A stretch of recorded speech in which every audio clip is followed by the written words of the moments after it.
think if you include, then you understand the journey. So an indigenous culture is often the first people on the land in New Zealand, for sure. Before there was colonisation, it was that our indigenous culture were there first. So they had the first teachings, right? And they then have this beautiful values, beliefs, and language. So you bring in multiculturalism right from the word go.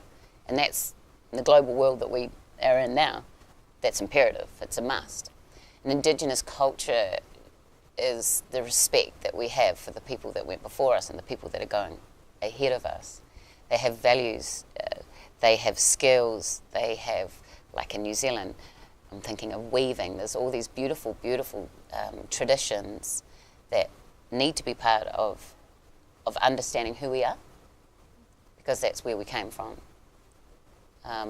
And the indigenous culture of any land is an explanation of that land and the spirits and anything that encompasses it.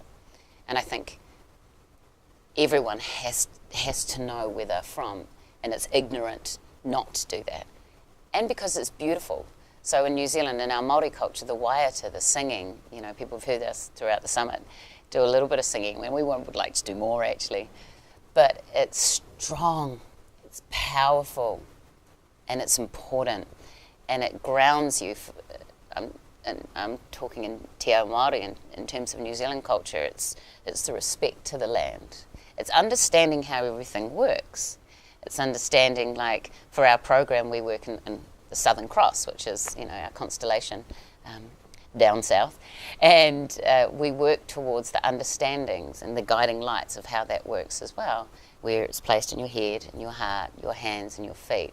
If you want to walk forward, you need to walk forward in the cultures that you're involved with. So that's in terms of indigenous culture, and it's all around us in New Zealand. I think we're getting much better at it, and holding that space of that is important. Te reo is a beautiful language, and it's a language that's passed on orally as well. So we don't want these things to be lost, because it's our history, and it's our mana, it's our pride, it's our strength. So indigenous cultures bring in those things.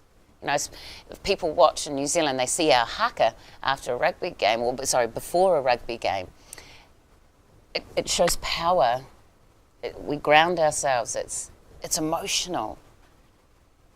So I think indigenous cultures bring in a lot of that stuff, and I think every single country in the world needs to have that as part of their curriculum, and that's what we would like people to go back to and remember. Don't leave don't leave it behind. Make sure it's up there, because that's the strength that you will get from it as well.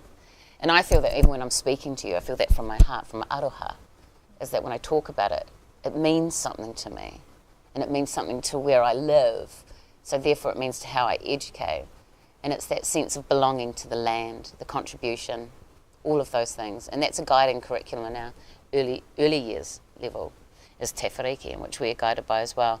And that was brought about, and that weaves in our indigenous culture. It's all about how that works and the belief systems. So yeah, for me, that's a part of our work, and what I'd like to pass on that should be a part of everyone's work.